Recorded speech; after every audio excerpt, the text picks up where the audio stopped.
What's up, Devastator Squad? In today's video, we're going to be taking a look at another one of my undefeated Salamangreat decks. Alright, Devastators, so let's go ahead and take a look at my updated Salamangreat deck for the Rage of the Abyss format. This set has changed the game a lot, and I am so excited to give you guys an updated version of Salamangreats for this new format. About a month ago, we put up a poll on our community tab on the channel to see what deck you guys wanted us to do first for this new format, and Salamangreat did win that poll, so thank you guys to all of you that voted out there. Is really appreciated. For those of you that did vote on the Exorcisters and Sky Strikers, don't worry, we have new versions of those decks coming out as well, so make sure to like the video, be subscribed to the channel, get those notifications on for the upcoming stuff for those decks too.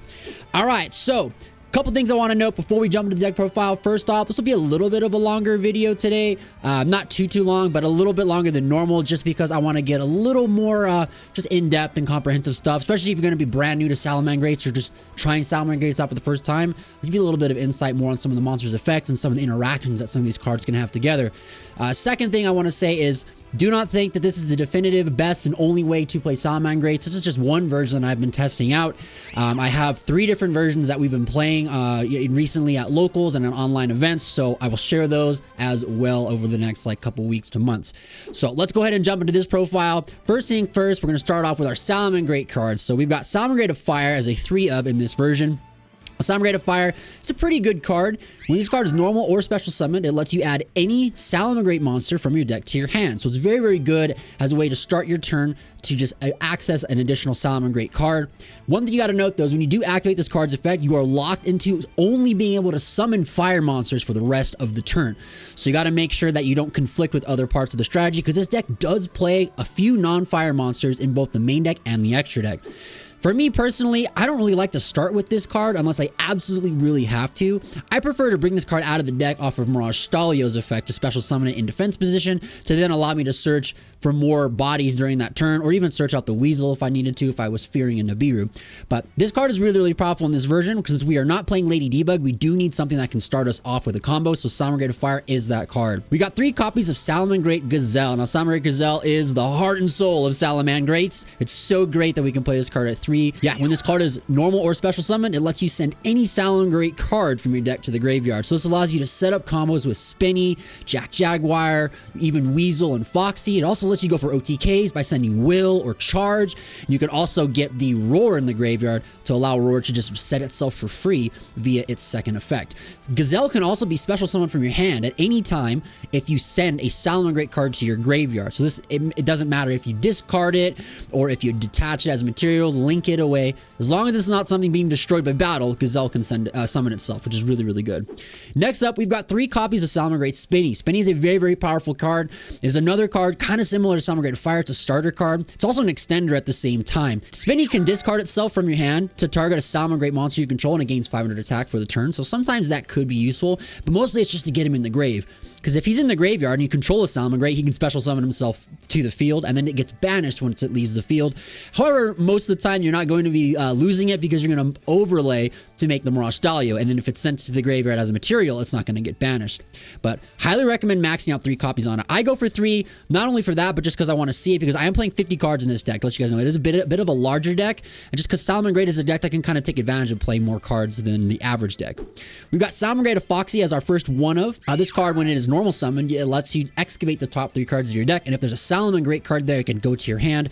The other ones get shuffled back into the deck. Its other effect is if it's in the graveyard and there is a face-up spell or trap on either player's field, you can discard a Salamangreat card, special summon him to the field, and then you can destroy a face-up spell or trap if you choose to. That effect all resolves in the graveyard, by the way, so if your opponent has a skill drain up, you could literally just activate Foxy in the grave, you discard a guy, and then at resolution he comes out, but the skill drain will be destroyed. It's not negating stuff in the grave, right? So Foxy's a really good, powerful card out floodgates. We've also got the 1 copy of Salamangreat Weasel.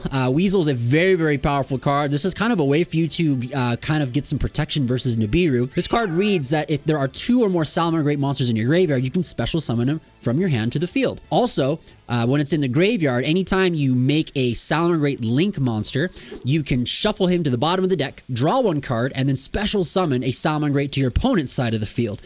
So it allows you to get additional value, and also putting a monster on your opponent's field will allow you to activate Promethean Fire Princess on your turn. This card helps you beat through Nibiru, because when you do get a Nibiru token, You can special summon this guy from your hand and then link and then just keep going in, right? So it's really, really, really powerful. You can search this card in so many different ways, and it also is a tuner, so you can synchro with it as well. And we'll get to that into the extra deck part of the video. We've got Salamangrate Jack Jaguar coming up. Jack Jaguar is a really, really good card for just extra bodies and also for just allowing you to recycle resources. His effect allows you to shuffle back a Salamangrate monster in your graveyard back to the deck, including monsters from the extra deck. And you can special summon him to a zone that a Salamangrate Link monster points to. Very, very powerful for just continuing to have bodies on the field, go for damage in game, etc. But also really good to shuffle back Mirage Stallion, Balinxes, and definitely some Sunlight Wolves. My last monster I'm playing is Salamangrate Foul. Now, Foul is an interesting choice. Not a lot of people play this card. They either go for Falco or they play Mirror. I like to play Foul right now because I want to go for those rank 4 plays. This card, when you summon a Salamangrate, you can special summon it from your hand. So this is really good because it allows you to chain block with your Gazelle's effect. You can do that with Gazelle already when you make your Balinx. You could special summon Gazelle as Chainlink 2, so that way the Balinx doesn't get negated by Ash or whatever. You can do the same thing with Gazelle by special summoning the Foul as Chainlink 2. Foul has another effect where you can send Salamangrate cards you control from your hand or field to the grave to target set spell and traps your opponent controls, and then they cannot activate them for the entire turn. And it's a lingering effect, so even if he leaves the field, you'll still be able to stun those cards. So in some matchups, it could be really, really useful. All right, so that's it for our Salamangrates. All right, so next up, we have our non-Salamangrate cards. These are going to be some very interesting choices that can also be changed depending on how you play the deck. I have elected to play the 3 copies of Speedroid Terratop in here. Speedroid Terratop is a very, very powerful card. It is a starter monster for you. If you control no monsters, you can special summon to the field. It allows you to search your deck for any Speedroid card. So you're always going to search Speedroid Takatomborg, because if you control a wind monster, you can special summon Takatomborg to your field. So immediately you have access to a free Mirage Stallion play or a Nightmare Phoenix or any other generic Link 2 you decide to play in your extra deck. So this is a really, really great way to start your turns. It's also, this card doesn't conflict with the issue of Salamangrate of Fire, because you can special summon this first, go into your guys, and then you can summon Salamangrate of Fire. So you're not going to be locked into fire monsters first. The last non-Salamangrate is going to be EMP Meowmine. This card is very, very powerful. It's an extender. If there is a Link monster that exists in either player's field or graveyard, you can special summon her to the field. Also, when she's in the graveyard, when a Link 2 monster goes to the grave, you can banish her and then target a card your opponent controls, and it gets bounced back to their hand. So it's a very, very good card for both extension plays and also for being very easy to send to the graveyard with something in the extra deck and then getting an extra interruption on your opponent's turn. All right, so next up we have our hand traps. So there are 14 in total that I am playing in this version of the deck. We've got, first off, triple Ash Blossom and Joyous Springs. Ash Blossom is just a very powerful card in general.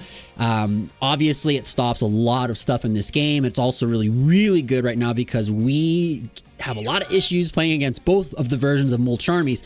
So being able to negate Mulcharmies, specifically Fuvalos the most, is very, very helpful. So Ash is really, really powerful in that sense. Ash is also really powerful in this deck because we can search it via the effect of Brotherhood of the Fire Fist Horse Prince. It can summon her to the field, and then we can add it back to her hand at any time with Salamangrate Sunlight Wolf, and just keep getting ashes every single turn to control our opponents. So it's really good.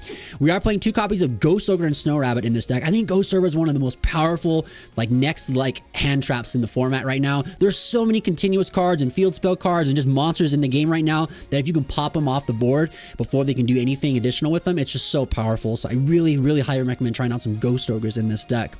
We are on triple copies of Mulcharmy and Fuvalos. Now, I know what you're thinking. Holy crap, I can't afford this card. And that's okay. This card is not required, not mandatory to play. I just wanted to try it out to see how it would do and impact my games. I've probably played maybe about 30 games or so with this deck so far, and I gotta say there's only been a few games where I've actually drew this and resolved it, and it was good. This card does put on pressure when you do resolve it. It does one of 2 things. One, it allows your opponent to have to make the decision of do they push or do they stop.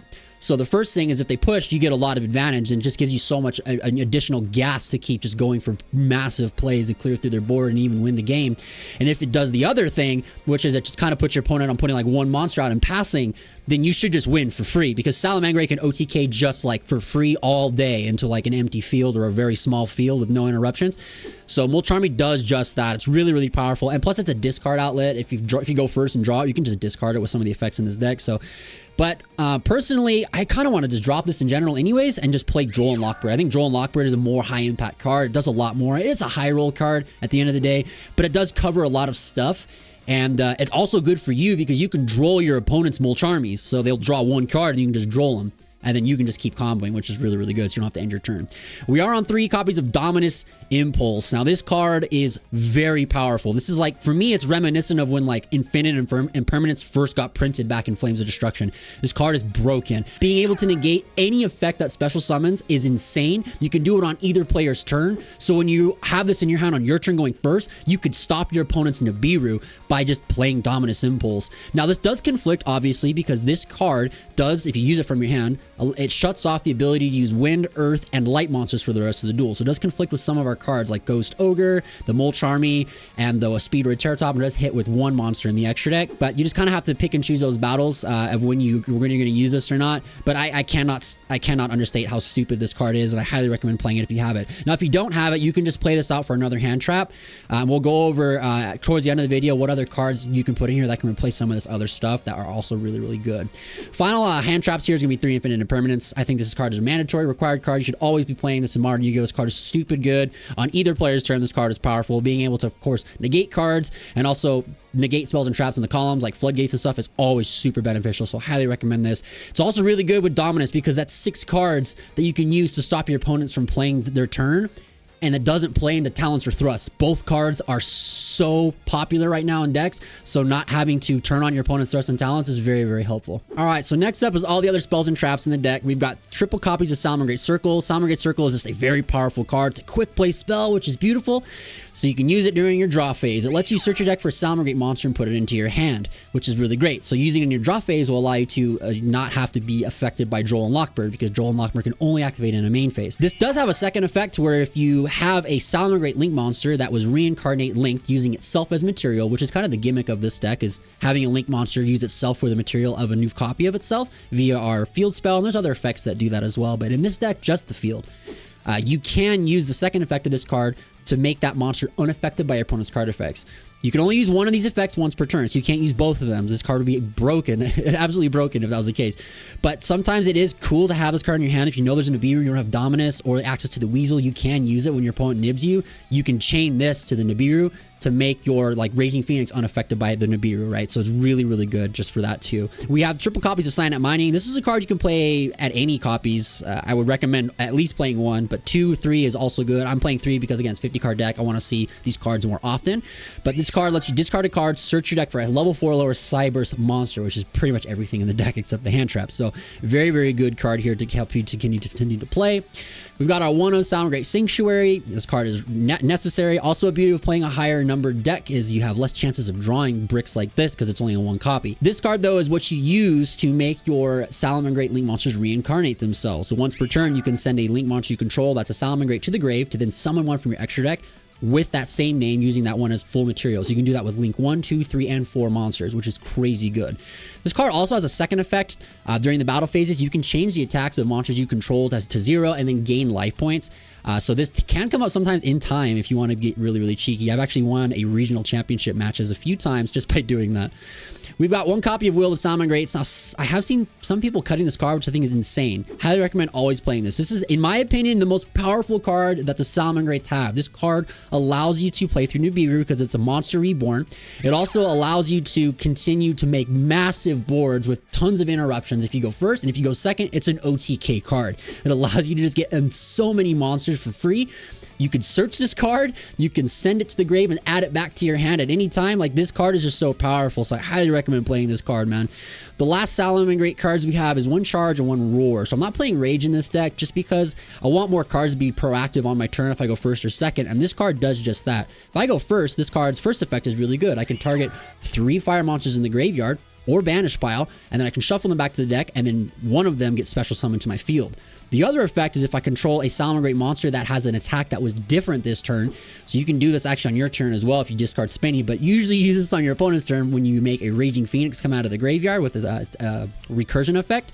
You can destroy a card your opponent controls. So that's really, really helpful as another way to kind of interrupt plays on your opponent's turn. And then we got the Roar, which is literally just a counter trap that negates anything your opponent does if you control a Salamangreat Link monster. And like I said earlier, it does have a second effect where if it's in the grave and you have a Salamangreat Link that relinks itself, you can just set it for free from the grave. Now, it does get banished, though, if it does get set by that effect. All right, now we got just a couple more cards in the spell and traps. We got the Call by the Grave. This card is just, I think, required here. Fuvalos is just too good against us, so we need to have this card for that.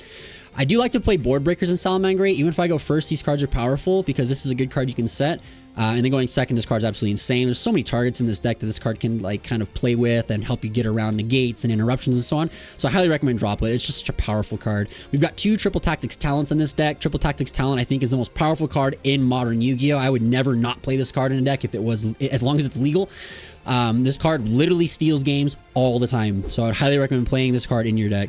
And then we've got something new from Rage of the Abyss that I'm trying out, Final Bringer of the End Times. So this is a quick play spell that you can use once per turn. You can target one monster you control and one card your opponent controls. Some people get this mixed up and it's one monster. It's any card they control, and then you destroy both those targets. The reason I'm trying this in this deck is it's another way if you're going second where you can kind of get around hand traps and interruptions and negates by just sending the guy that you summon, like Summoning of Fire, for example, destroy it and destroy one of your opponent's extra cards as well, and you get to resolve your effect. You can also use it on your opponent's turn to destroy cards. You can use it with your Send a Link 2 away and then trigger your Meow Mine to bounce another card. You could also use it to bring back Raging Phoenix. And also because you can just target your Salamangreat cards and protect them with your Balinx's effect in the graveyard, which says you can banish from the grave to protect the salad from being destroyed. So that's really, really cool. So it's been a pretty good card, and so far I've really, really liked it. All right, so that's it for the main deck. Like I said, 50 cards. Up next is our extra deck. We've got our Nibiru token, just in case we get nibbed. Thankfully, I have not been nibbed once since I've been playing this new version of this deck, and I think that's just because a lot of people are playing Dominus Impulse, so they don't want to play Nibiru anymore, which is great. All right, so here we go. 3 copies of Salamangreat Balinx. When this card is link summoned, you can search your deck for Salamangreat Sanctuary. This is how you get access to your field spell, and then if this card is in the graveyard, you can banish it to protect any Salamangreat card. It's not just monsters. Any Salamangreat card you control from being destroyed.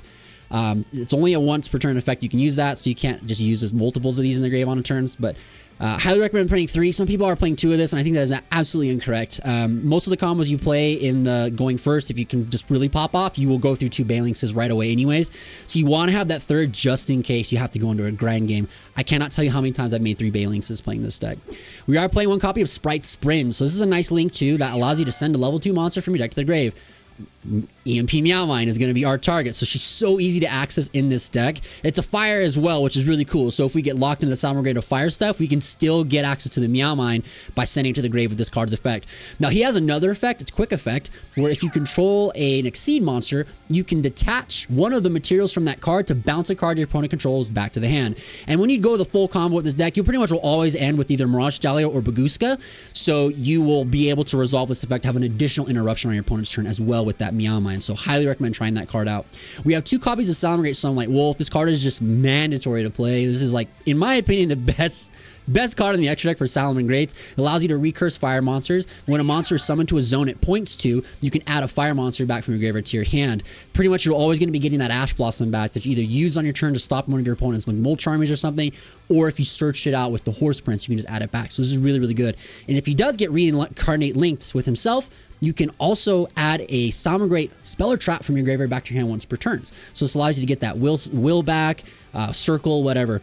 We have 1 copy of Hida. Hida's just too good to not play. There's too many fire cards in the format, and also Ash always exists in this game, so she's always a good, relevant card that you can play in your extra deck. The last link to we play is Nightmare Phoenix. I love this card. It's probably one of my favorite links ever made in the game.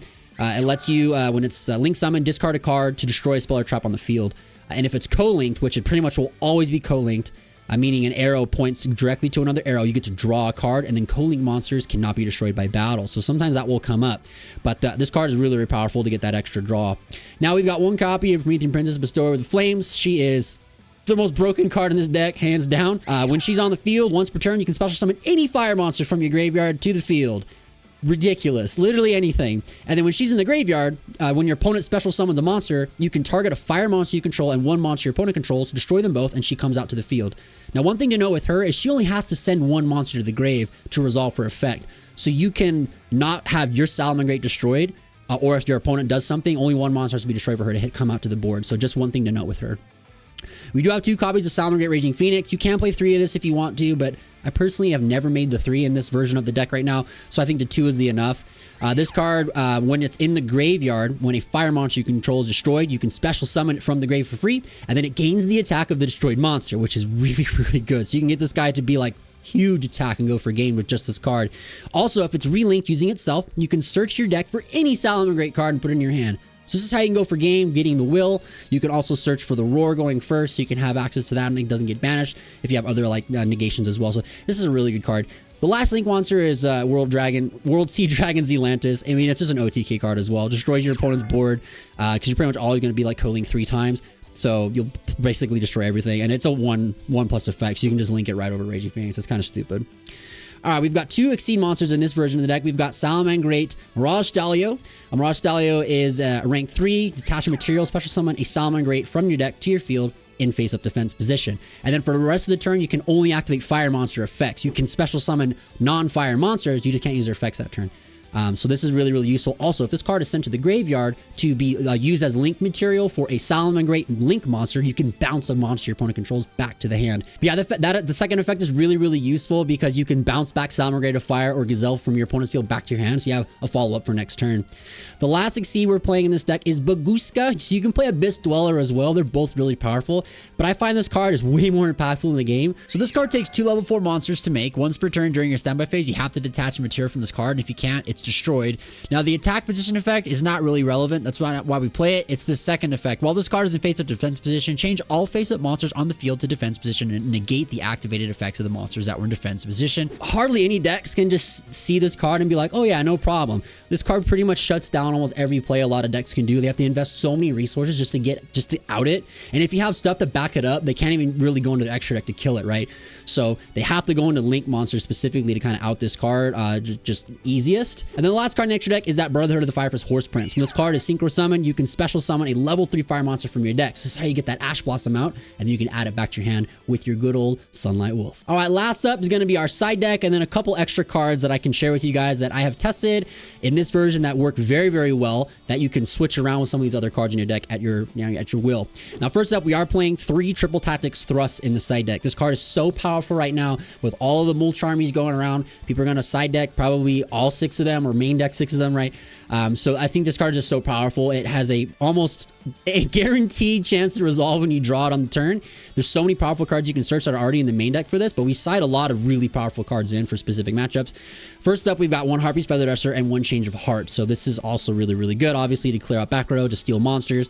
So those are always some of my go-tos when I play Thrust. We've got Triple Evenly Matched. Obviously, we just want to max this out because we want to draw this card. Going second, this card is so powerful.